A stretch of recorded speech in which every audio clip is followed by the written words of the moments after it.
దయచేసి కన్న పిల్లల మీద అతి ప్రేమతో ఉపాధ్యాయుల మీదకి గొడవలకి వెళ్ళకండి.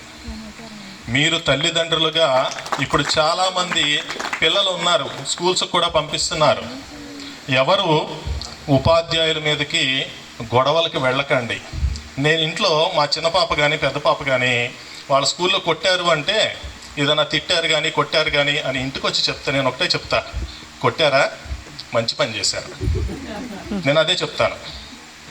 మా పాప చిన్న పాప విసుక్కుంటుంది, చి నువ్వు ఇంతే డాడీ, నువ్వు ఎప్పుడు కొట్టారంటే కనీసం నువ్వు మంచి పని చేశారు అని చెప్తావు, పెద్ద డాడీయే కరెక్టు అని చెప్పుద్ది. సో మీరెవరు ఉపాధ్యాయులు, ఇప్పుడు నేను ఎందుకు కొట్టాను అనేది ఆ రోజు మీరు బాధపడినా, నేను కొట్టాను అనే బాధ ఇప్పుడు మీలో లేదు. లేదు లేదు. మీరందరూ మీరు కొట్టబట్టే మాలో ఈ క్రమశిక్షణ ఇదంతా మాలో అలవాటయ్యిందండి. మా జీవితాన్ని మేము సక్రమంగా నిలబెట్టుకోవడానికి ఈ క్రమశిక్షణ ఒక మార్గం అని చెప్పి మీరందరూ మీ మాటల్లో తెలుస్తుంది, అవునా? కాబట్టి నేను అడిగేది ఒక్కటే, దయచేసి మీ పిల్లల విషయంలో ఎవ్వరూ గొడవలకి వెళ్ళకండి. దయచేసి అర్థం చేసుకోండి.